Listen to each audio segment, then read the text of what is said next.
Nós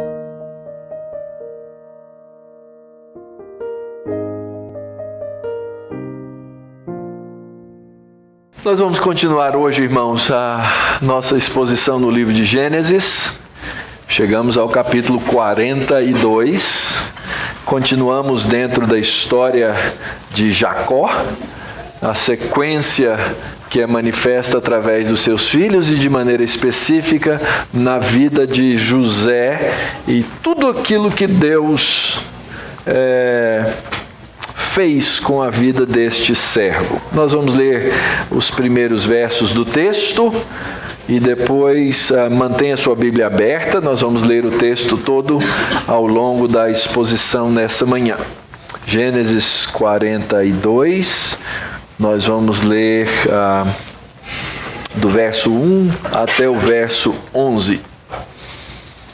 Diz assim a palavra de Deus: Sabedor Jacó de que havia mantimento no Egito, disse a seus filhos: por que estáis aí a olhar uns para os outros? E ajuntou: tenho ouvido que há cereais no Egito, descei até lá e comprai-nos deles, para que vivamos e não morramos. Então desceram 10 dos irmãos de José para comprar o cereal do Egito. A Benjamim, porém, irmão de José, não enviou Jacó na companhia dos irmãos, porque dizia: para que não lhe suceda acaso algum desastre. Entre os que iam, pois, para lá foram também os filhos de Israel, porque havia fome na terra de Canaã. José era governador daquela terra. Era ele quem vendia a todos os povos da terra. E os irmãos de José vieram e se prostraram, rosto em terra, perante ele. Vendo José a seus irmãos, reconheceu-os, porém não se deu a conhecer, e lhes falou asperamente, e lhes perguntou: de onde vendes? Responderam: da terra de Canaã, para comprar mantimentos. José reconheceu os irmãos, porém eles não o reconheceram. Então se lembrou José dos sonhos que tivera a respeito deles e lhes disse: vós sois espiões e viestes para ver os pontos fracos da terra. Responderam-lhe: não, senhor meu, mas vieram os teus servos para comprar mantimento. Somos todos filhos de um mesmo homem, somos homens honestos. Os teus servos não são espiões. Oremos. Senhor, diante da palavra, diante da Santa Escritura, essa que é a nossa única regra de fé e prática, nós pedimos a iluminação do Teu Espírito Santo. Confessamos a nossa incapacidade para entendê-la pelas nossas próprias faculdades. E rogamos, ó Deus, que o Teu Espírito Santo nos ilumine para entendermos a Tua vontade. Que as palavras dos meus lábios e o meditar do meu coração sejam agradáveis na Tua presença, Senhor meu, rocha minha, Redentor meu. Amém. Começamos lá atrás, no primeiro capítulo de Gênesis, quando a Escritura nos fala da criação de Deus. Vimos como Deus bondosamente fez todas as coisas e criou o homem à sua imagem, conforme a sua semelhança. Lhe deu várias responsabilidades e lhe deu um teste. Deu ao homem ampla liberdade, mas disse ao homem: da árvore do conhecimento do bem e do mal não comerás, porque no dia em que dela comerdes, certamente morrerás. E assim aconteceu. O homem tomou daquela árvore e morreu. Isso nós chamamos de queda na Escritura. O homem afastou-se de Deus. Rebelou-se contra o Senhor, mas na sua graça infinda, Deus não se afasta do homem. Ele volta ao jardim, ele vem, ele confronta o pecado do homem e agora coloca diante do homem a sua graça maravilhosa. A isso nós chamamos de redenção. E essa história da redenção, ela começa no capítulo 3 de Gênesis e continua por toda a história. Nós estamos ainda vivendo a história da redenção. Aquela que está na Escritura está registrada, está revelada. A obra de Cristo, que é fundamental na obra da redenção, está consumada, está feita, mas os poderes daquela obra, a salvação, a conversão, a santificação dos homens, continua acontecendo. E acontece nos nossos dias com quem? Conosco. Nós somos parte da história da redenção de Deus. Você hoje sendo salvo, você é parte dessa história. Quando você prega o Evangelho, quando você fala da graça para as outras pessoas, você envolve essas pessoas na história da redenção de Deus, os traz para perto quando se convertem ao Senhor, quando conhecem a graça e a misericórdia de Deus. Os condena quando rejeitam. Aquilo que é para nós cheiro de vida, é para aqueles outros cheiro de morte. Rejeitam a graça, vivem longe da graça. Mas nós fazemos essas coisas na nossa geração. Virá uma outra geração depois de nós. Os pequeninos já estão aqui, os filhos da aliança. Eles vão continuar pregando o evangelho da graça. Deus vai continuar remindo pessoas do mundo, longe de Deus, para serem parte dessa história. E assim vai acontecer até que venha a consumação. Até o dia em que o Senhor Jesus voltar, e Ele então trará o juízo final, Ele então fará a remoção de todo o pecado da nossa existência, e Ele nos trará novo céu e nova terra. O que eu acabei de fazer para vocês aqui é um resumo da história da Bíblia, de tudo aquilo que nós somos chamados a fazer geração após geração como igreja. Agora, muitas vezes nós não sabemos fazer isso. Nós temos os nossos próprios pecados, nós temos as nossas próprias lutas, e então nós voltamos os nossos olhos para essa história da redenção registrada por Deus na Escritura, e baseados naquilo que Deus nos ensina nessa Escritura, nós vamos aprender como devemos viver hoje com os nossos próprios conflitos. Então nós já vimos todas essas histórias de todos esses irmãos em Cristo, ou não, alguns eram rebeldes contra o Senhor. E agora nós chegamos na história dos descendentes de Jacó. Quando alguém lê essa história, que começa no capítulo 37 de Gênesis e vai até o final, alguém vai falar assim, mas não é possível, isso parece uma novela, alguém escreveu isso. E é verdade. Sabe quem escreveu? Deus. Deus escreveu essa história toda. Deus usou essas pessoas ao longo da história para fazer concluir os seus planos, os seus projetos redentivos. E é interessante como Ele vai montando cada peça desse quebra-cabeça para nos ensinar a respeito da sua verdade. Então nós começamos nessa história lá no capítulo 37, quando José era ainda bem moço, ele tinha 17 anos de idade. Nós vimos que ele era menino complicado, preferido do papai, trazia fofoca dos irmãos para o pai. O pai o privilegiava de tal maneira que ele ganhou uma roupa tão espalhafatosa que se via de longe que ele a usava. Os irmãos tinham raiva de José, tinham ódio de José, a ponto de não conseguir dizer para ele, bom dia, shalom. Não conseguiam fazer isso. O ódio entre os irmãos foi tão grande que numa situação, quando o pai mandou que ele fosse dar uma olhada nos irmãos, viram o irmão de longe e fizeram o quê? Planejaram matá-lo.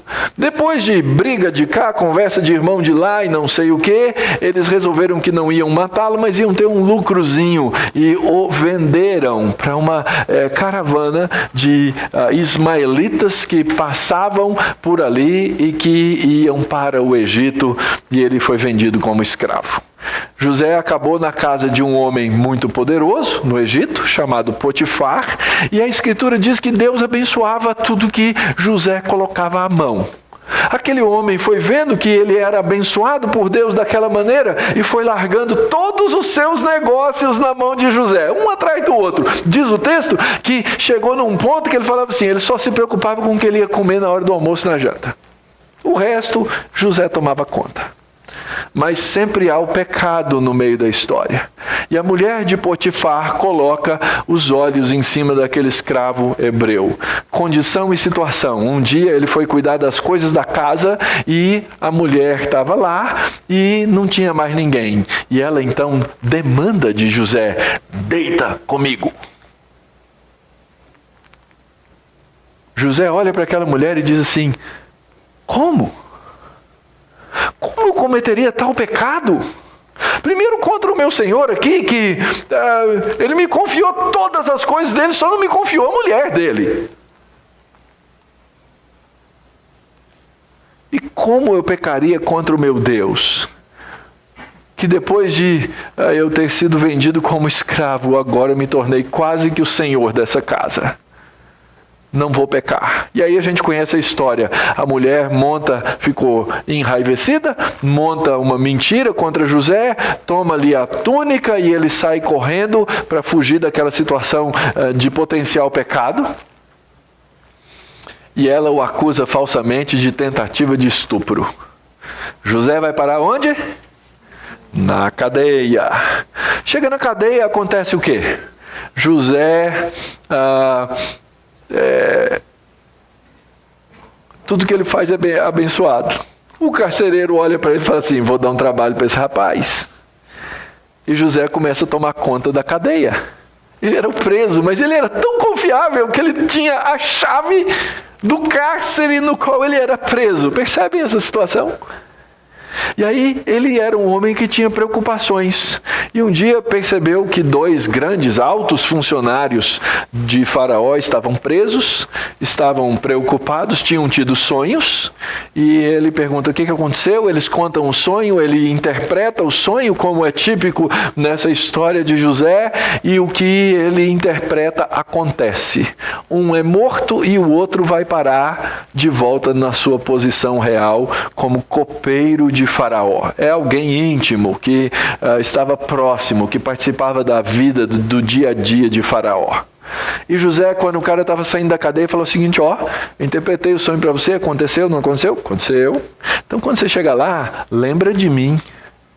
E o cara foi ir, mas ele esqueceu. Passaram 2 anos, Faraó tem um sonho. Veja, José teve 2 sonhos no começo. Depois os 2 homens na prisão, cada um tem um sonho. E depois Faraó tem 2 sonhos que na verdade são um sonho. E a gente conhece a história, não é? Vacas gordas e vacas magras. E aí então, e hoje é fácil para a gente interpretar porque existe a história das vacas gordas e magras, né? É essa história que dá para nós essa expressão que nós usamos hoje. Então, ele tem os sonhos e não tem quem interpreta. O copeiro que estava do lado falou, lembrei, pecado meu, desculpa aí. Tem um rapaz lá na prisão, eu sonhei, o padeiro sonhou, ele interpretou e aconteceu do jeitinho que ele falou. Chama o rapaz. E aí então no capítulo passado nós vimos José sendo erguido pela providência de Deus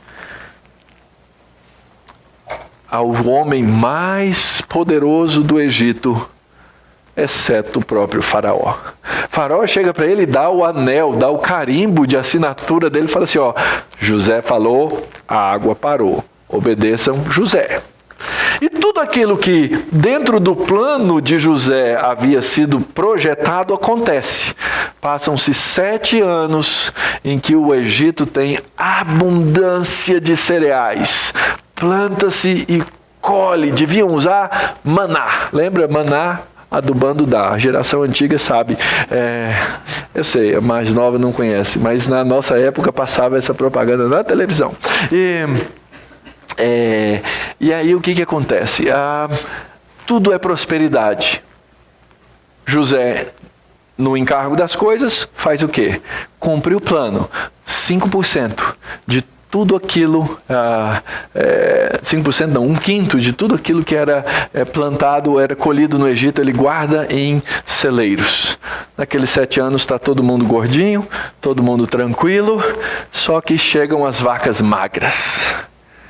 E aí não há mais colheita. Resultado, todo mundo precisa vir ao Egito e todo mundo precisa vir a José para comprar cereais, porque é ele quem tinha guardado. Vamos fazer uma conta aqui, ok? José, no começo da nossa história, tinha 17 anos. Ele foi vendido entre mais ou menos nessa idade para ir para o Egito.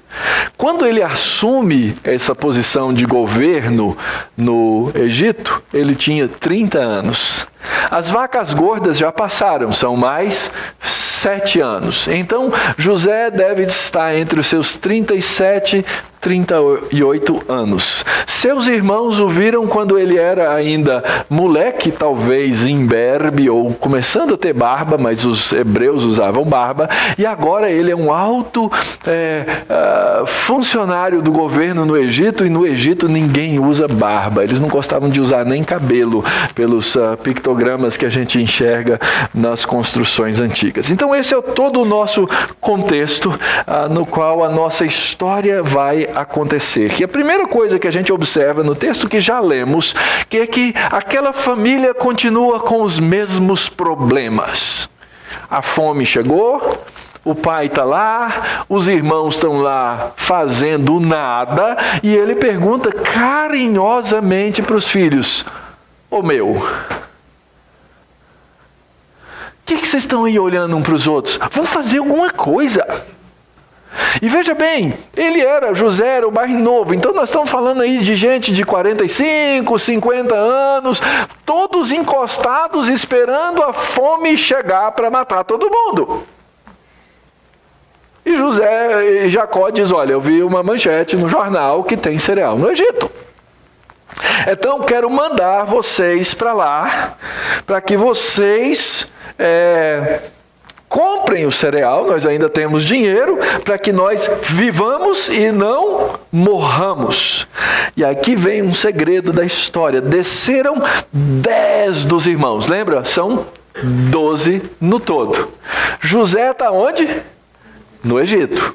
Então falta um para descer. Qual é que não desce?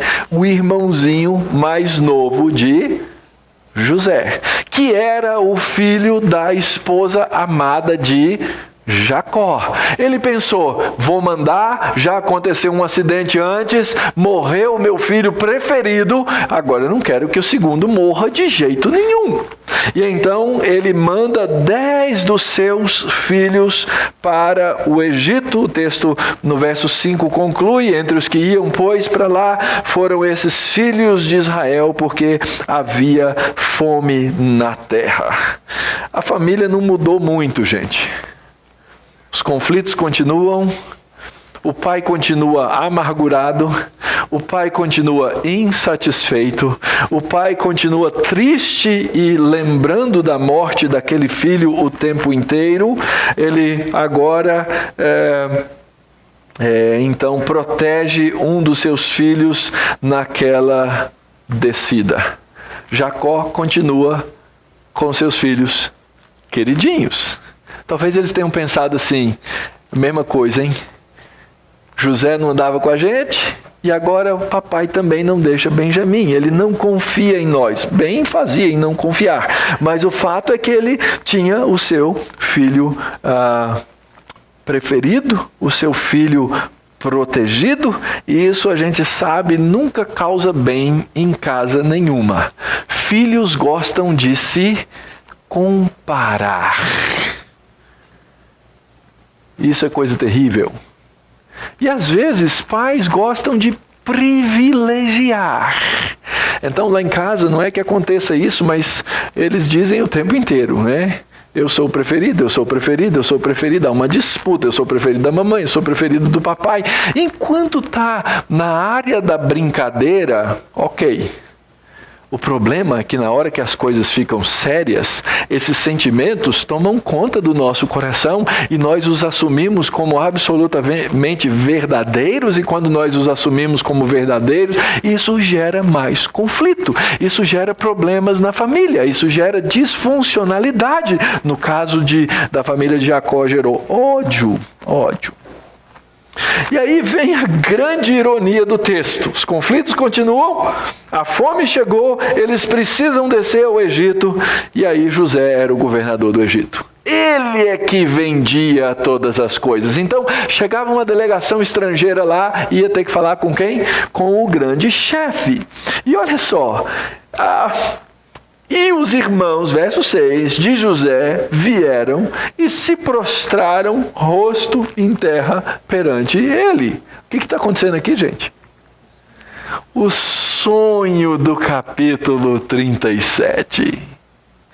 José lembra do sonho, olha e conta os irmãos. 1, 2, 3, 4, 5, 6, 7, 8, 9, 10. Espera aí. No meu sonho tinha 11. Ele percebe que aquele sonho de Deus estava agora acontecendo, mas estava incompleto. No meu sonho tinha 11. Aqui só tem 10. Falta alguma coisa. Essa é a primeira grande ironia. O sonho lá de trás que os irmãos absolutamente duvidavam, o sonho que os pais duvidaram, agora começa a se completar na vida de José. Gente, de novo, como eu disse no comecinho, isso parece uma novela, não parece? E como eu disse para vocês, Deus escreveu essa história. Deus deu o sonho, Deus proveu as circunstâncias, Deus fez cumprir as circunstâncias. Esse é o primeiro ponto da grande ironia. Mas a grande ironia não termina aí. O texto diz assim, José então pergunta para eles, ele reconhece, lembra? 17, agora ele está com 30 e tantos anos de idade, mais de 37, 38, 39, e os irmãos não o reconhecem. Aquele cara mais velho, todo vestido de roupas reais. Se os pictogramas que a gente vê são reais, eles usavam maquiagem e etc e tal, não é? Não reconheceram o irmão. Ele olha, reconhece, pergunta, vocês vieram de onde? Eles, da terra de Canaã. Bom, é verdade. Vocês vieram fazer o quê? Comprar mantimento. Eu falei, estou sabendo. E então ele se lembra do sonho. Quando ele lembra do sonho, ele diz assim, vocês não acreditaram no sonho, vocês decidiram não acreditar no sonho, vocês são espiões, vocês vieram aqui para ver os pontos fracos da terra. E eles responderam, não, nós não temos interesse de tomar o Egito, nós somos todos filhos de um pai só. Ok, é verdade. Só que vem agora a segunda grande ironia. Nós somos homens honestos. Não somos espiões. Como é que José ia saber que eles não eram espiões, se eles sabiam que aqueles homens não eram honestos? Pensa um pouquinho na história deles. Eles só... pouca coisa, vai gente. História de vender um irmão, enganar o pai, mataram 2 dos irmãos deles, lembram? Mataram uma tribo inteira, Simeão e Levi. Adultério, incesto. Você coloca. Eu acho que Deus estava olhando na hora que eles responderam assim. Eles falaram assim, somos homens honestos. E Deus lá no céu teve que fechar a boca para não rir. Senão eles iam ouvir. Grande ironia. José não tinha como confiar nesses homens. Ele não só agora se encontra numa situação diferente daquela inicial, na qual Deus provê aquele encontro e provê aquele choque. Imagina os olhos de José olhando seus irmãos diante dele. Mas no qual Deus vai começar um processo de mudança na vida, tanto de José quanto dos seus irmãos. E isso começa com essa grande ironia. O sonho se realizando E os irmãos dizendo: somos homens honestos. Então é por isso que José usa as palavras, e o texto diz ríspidas, porque ele precisava colocar diante, e aqui há interpretações diferentes, mas eu acredito que a intenção dele era não se dar a conhecer e ao mesmo tempo era prover um teste para ver se aqueles homens haviam mudado em alguma coisa na sua vida. E aí então vem o teste. Essa parte nós não lemos. Diz assim: ele, porém, lhes respondeu: nada disso. Pelo contrário, eles disseram: nós somos honestos. Ele diz: nada disso. Pelo contrário, vocês vieram ver os pontos fracos da terra. E eles disseram: nós, teus servos, somos 12 irmãos, filhos de um homem na terra de Canaã. Outra verdade. O mais novo está hoje com o pai. Ok, José não tinha como conferir essa verdade, mas ele está imaginando. O outro já não existe. Opa, outra verdade. Porque eles achavam que José havia sido morto nesse processo. Então lhes falou José: é como já vos disse, sois espiões. Nisso sereis provados. Pela vida de Faraó, daqui não saireis, sem que primeiro venha o vosso irmão mais novo. O que José está fazendo aqui? Está promovendo um teste. Será que eles não mataram meu pai também? Porque afinal de contas eles me mataram porque eu era o preferido do papai. Ou tentaram me matar, me venderam. Será que eles não mataram meu irmão? Então quero ver meu irmão mais novo. Enviai um dentre vós que traga vosso irmão. Vós ficareis detidos para que sejam provadas as vossas palavras, se há verdade no que dizeis, ou se não, pela vida de Faraó, vou declarar vocês espiões, ficarão presos. E os meteu na cadeia, juntos em prisão, por 3 dias. Então José aqui faz uma primeira ameaça contra eles. A ameaça ia colocar na cadeia é como se fosse uma artimanha para fazer aquele teste, mas quando a gente continua a leitura do texto, a gente começa a perceber que há uma transformação. A grande pergunta de José: será que eles mudaram?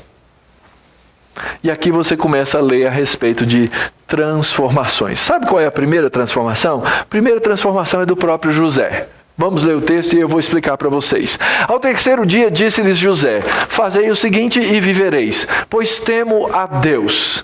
Se sois homens honestos, fique detido um de vós na casa de vossa prisão. Vós outros ide, levai cereal para suprir a fome das vossas casas, e trazei-me o vosso irmão mais novo, com o que serão verificadas as vossas palavras, e então não morrereis. E eles se dispuseram a fazê-lo. Então disseram uns aos outros: na verdade somos culpados no tocante a nosso irmão, pois lhe vimos a angústia da alma quando nos rogava e não o acudimos, por isso nos vem essa ansiedade. Respondeu-lhes Rúben: não vos disse eu, não pequeis contra o jovem?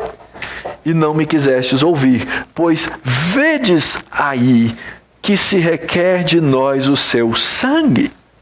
Eles, porém, não sabiam que José os entendia, porque lhes falava por intérprete, e retirando-se deles, chorou, depois, tornando-lhes, falou. Tomou a Simeão dentre eles e o algemou na presença deles. No que José está sendo transformado aqui, irmãos? No primeiro sonho, ele foi um moleque cheio de vanglória. Contou provavelmente sem sabedoria para os irmãos e para os pais, como que querendo irritá-los. Olha, eu sonhei, não sei interpretar, né? Mas olha, eu sonhei que eu estava em pé e os 12 se dobravam diante de mim. Depois ele vem com outro sonho: ó, sonhei que as estrelas, o sol e a lua, todos se dobravam diante de mim. Ele era um homem de vanglória. Depois, quando ele é preso e ele toma conta da cadeia, ele ouve os sonhos do padeiro e do copeiro, o que ele faz? Ele faz corretamente, ele amadureceu, mas quando o rapaz estava saindo, ele fala assim, lembra de mim. Quem sabe eu tiro ainda alguma vantagem desse processo. Quem sabe eu consigo sair daqui dessa cadeia. Quando ele finalmente, 2 anos depois, interpreta os sonhos de Faraó, é interessante, o coração de José está diferente. Ele não pede, olha, se o senhor me deixar encargo desse negócio, eu tomo conta, vai ser bom. Nada. Ele tem um projeto, ele tem um plano, ele coloca diante de, se o senhor fizer isso, vai dar certo. Mas o plano dele era para o serviço dos outros. Ele não pediu nada para ele. Ele chega àquela posição sem pedir.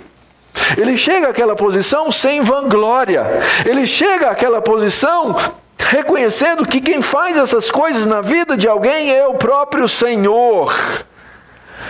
E aqui agora ele ouve os irmãos, ele reconhece os irmãos estão falando em hebraico, ele está falando na língua dos egípcios, ele fala com o intérprete para não ser reconhecido.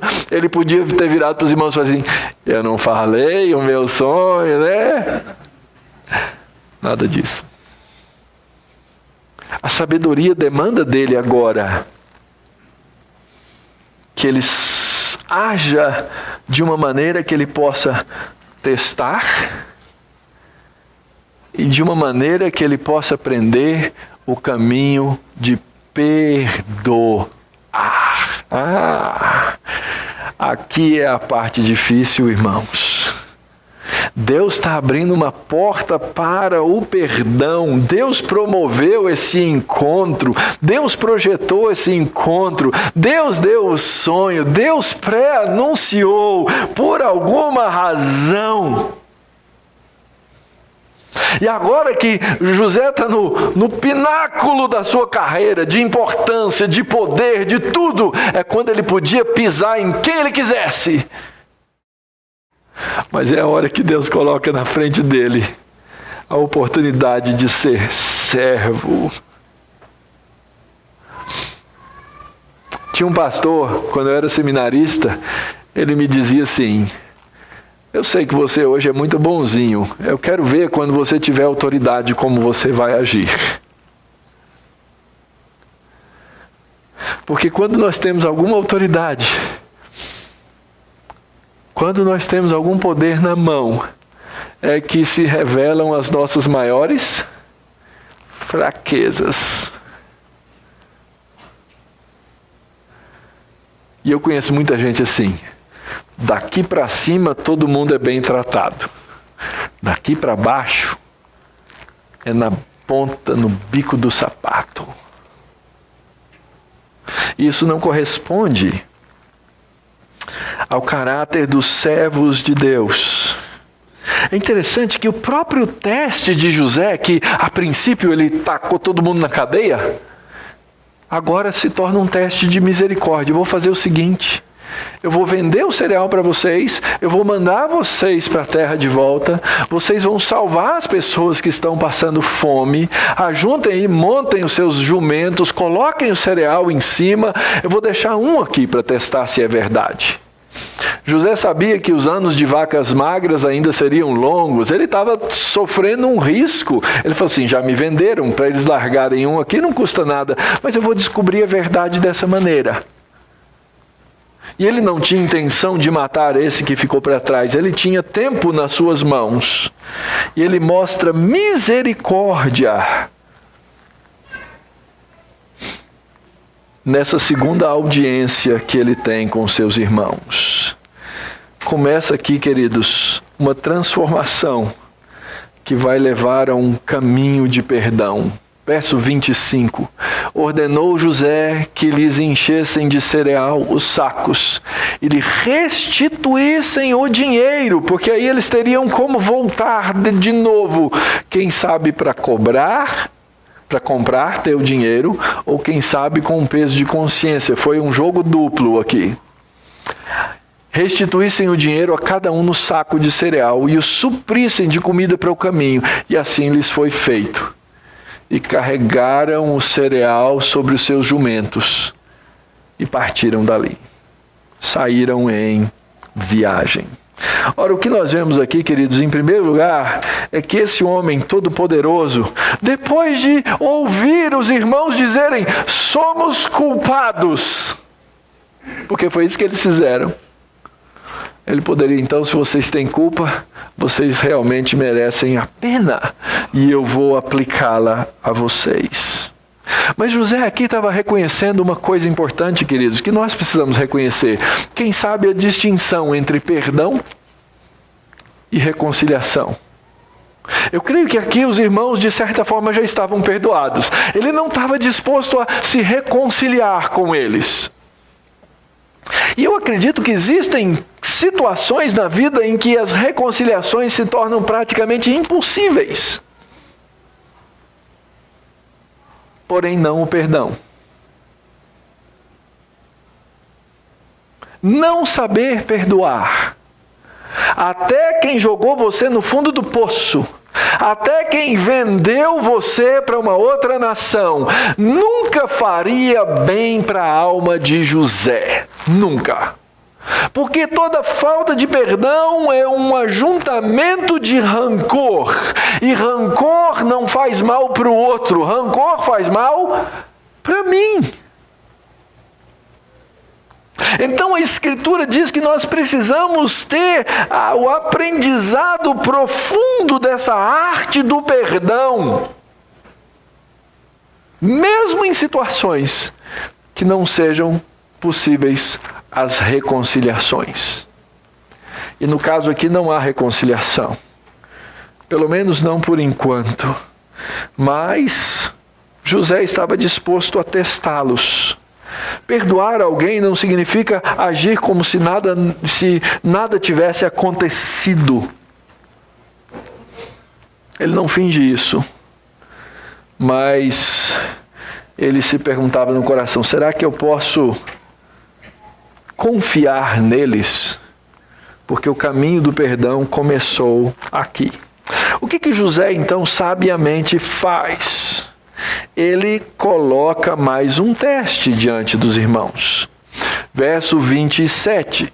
Abrindo um deles o saco de cereal para dar de comer ao seu jumento na estalagem, deu com o dinheiro na boca do saco de cereal. E então ele disse aos irmãos, devolveram o meu dinheiro, está na boca do saco de cereal. E desfaleceu-lhes o coração.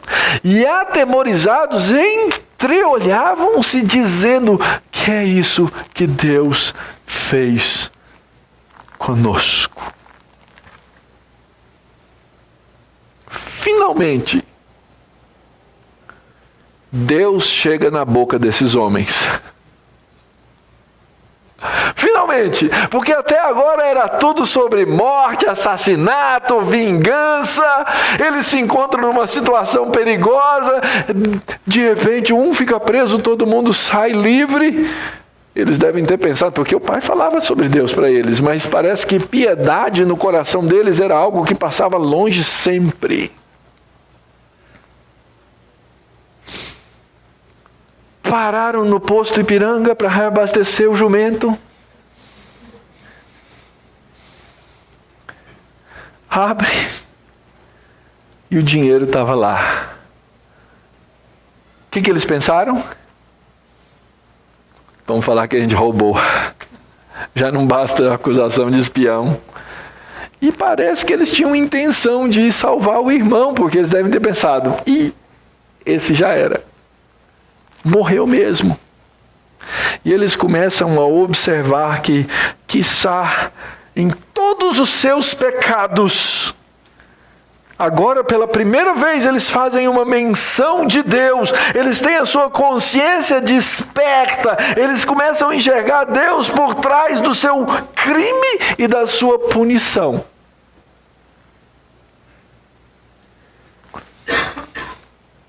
E é interessante. Sabe como a gente enxerga a bondade de Deus sobre a vida dos seus filhos, queridos? É quando Ele nos confronta com os nossos pecados. Porque se Ele não confrontasse, seríamos bastardos. Mas um pai amoroso não deixa o filho pecar dessa maneira. Só que agora o teste dos irmãos aumentou de grau, porque agora eles vão ter que voltar para lá, trazer o irmão que o pai não ia querer deixar levar, e ainda iam ter que chegar com a cara lavada e dizer o seguinte: ó, não sei o que aconteceu. O saco estava com cereal e com dinheiro na boca. E eles poderiam ser acusados e presos e mortos. A grande pergunta, que é a pergunta que José fazia no seu coração, é: será que eles vão voltar? E se você lembrar de uns versos atrás, quando ele ouve os irmãos percebendo, conversando entre si na língua hebraica sobre o que havia acontecido, José não aguenta a cena, ele sai da cena, ele vai para o quartinho real, dá uma chorada e volta. Transformação acontecendo com José, transformação acontecendo com os irmãos colocados numa situação difícil. Será que eles voltam, gente? Essa seria a cena do próximo capítulo, não é? Será que eles vão voltar? Ora, os filhos chegam em casa. Vieram a Jacó, seu pai, na terra de Canaã.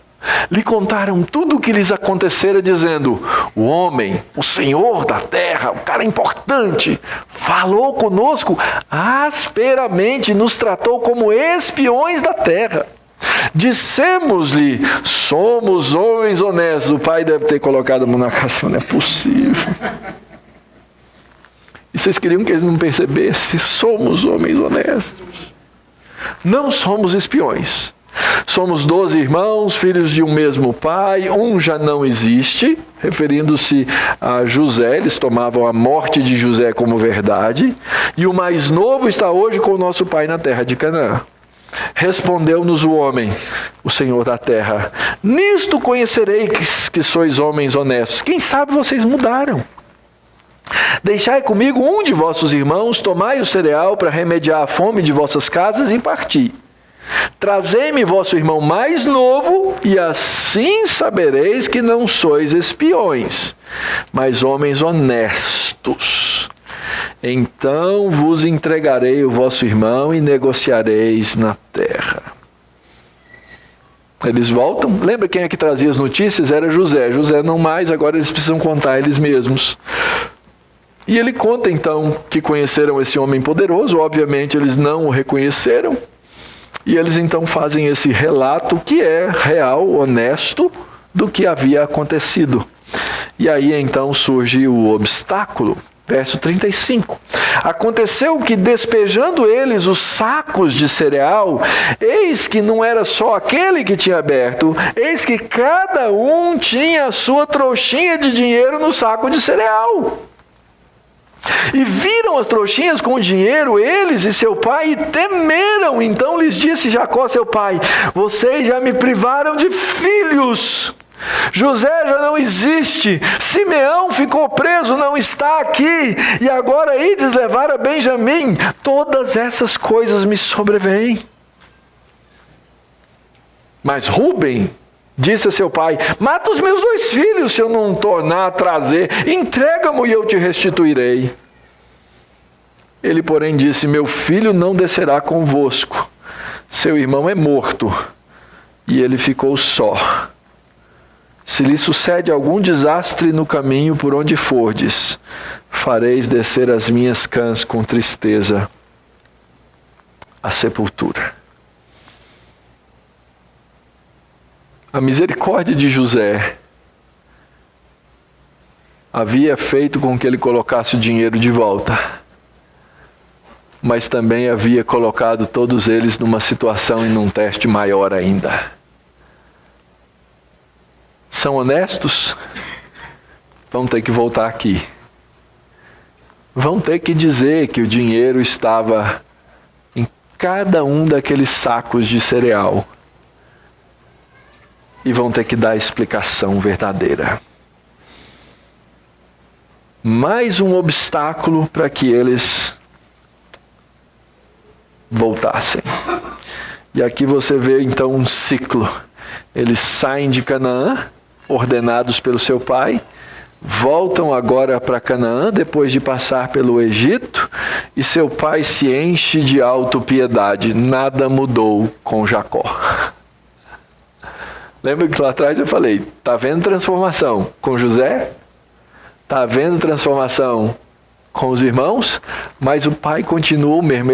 Tudo é com relação a ele. Ah, é o meu filho. Ah, é meu. Ah, é o meu. E eu acredito que muitas vezes esse é o nosso grande problema, queridos. Nós não nos enxergamos na história de Deus. Nós nos achamos vítimas de Deus. Nós não entendemos a nossa reação ou nossa relação com Deus como uma relação na qual Ele nos trouxe para uma posição muito melhor da que nós estávamos. Não, a gente gosta de reclamar de Deus. Como eu sou pobrezinho, como eu sou coitadinho, perdi meu primeiro filhinho, perdi o segundo aqui, agora vocês querem levar o terceiro. Nós não nos enxergamos na grande história de Deus. Nós queremos montar uma história em torno de nós mesmos. Eu gosto de ser o centro do universo, não só do meu, mas das pessoas à minha volta. Sabe quem é a pessoa mais importante aqui? É o Mauro. Sabe quem é a pessoa mais importante na minha casa? É o Mauro. Sabe quem é a pessoa mais importante na minha escola? É o Mauro. E como eu digo, esse é o verso da Denise, basta o dia o seu próprio Mauro, né? Ela não fala isso, mas eu achei que a piada era boa.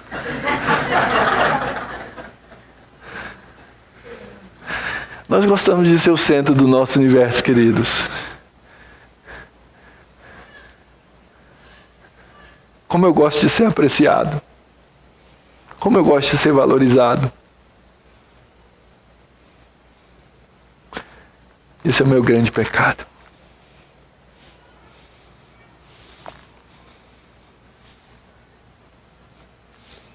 E se você é parte da mesma raça caída que eu sou, você não é diferente de mim. Esse é o ponto. A história não é a nossa história. A história é a história de Deus. A pergunta não é, Deus, o que o Senhor vai fazer na minha história? A pergunta é, Deus, o que eu fui chamado pelo Senhor para fazer na tua história? Isso vai mudar a sua perspectiva. Isso vai mudar a sua maneira de agir. Isso vai mudar a sua maneira de enxergar a história, as coisas, as relações com o mundo, com as pessoas, com a vocação que você tem. Não pergunte como você pode ser servido. Olhe para a Escritura e pergunte ao Senhor, Senhor, como o Senhor quer que eu sirva? E aí nós vamos começar a entender o que José começou a entender.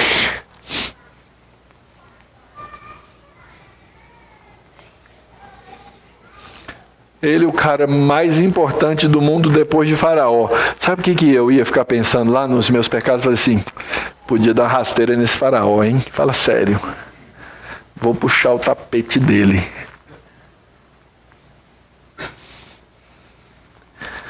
A maioria dos nossos problemas de insatisfação, queridos, é que nós não aprendemos a nos contentar com as coisas e a vocação que Deus nos dá. Então é óbvio, a gente quer progredir, a gente quer crescer, a gente quer ir à frente, mas a nossa maneira pecaminosa de fazer isso, como é que é? É pela inveja e pela cobiça. Então eu quero tomar o lugar do outro, eu quero a posição do outro. Diante dessa história, queridos, então o que é que nós devemos fazer? Primeiro, olha para a história de José e olha para a história desses irmãos e observe os efeitos do pecado nesse mundo quebrado. Tudo isso que eu já citei. De mentira, engano, assassinato, destruição, traição. O que você imaginar de porcaria é o retrato do mundo no qual nós vivemos. Você quer ver isso? É fácil, liga o Jornal Nacional. Mas você quer ver isso? É fácil. Olhe para a vida ao redor de você. E veja que nós temos o potencial de todas essas mesmas coisas. Por isso, nós temos que entender que vivendo num mundo quebrado, nós vivemos num mundo de pessoas quebradas. E as pessoas quebradas, é o plural, somos nós. Nossa tendência é de olhar para o outro como quebrado, mas os quebrados somos nós.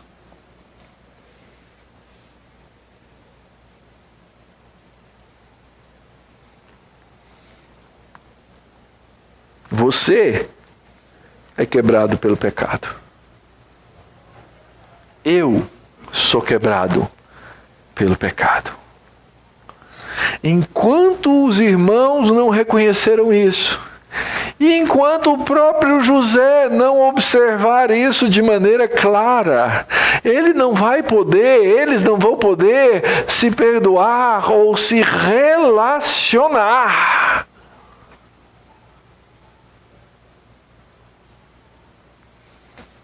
E eu não sei quais são as quebras que você tem na sua vida, mas cada um tem uma história. E à medida que eu conto a minha história e ouço a história dos outros, eu fico pensando assim, será que existe alguém normal? E o fato, queridos, é que todos somos quebrados. Então deixa eu terminar dando para você aqui a boa nova. Nós, porque vivemos num mundo quebrado, recebemos um Salvador do mundo.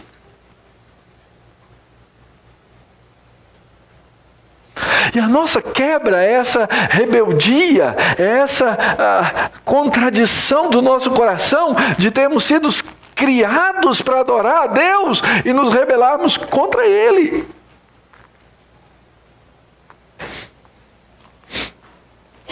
E se vivemos num mundo de pessoas quebradas, existe um que veio ao mundo para salvar pessoas.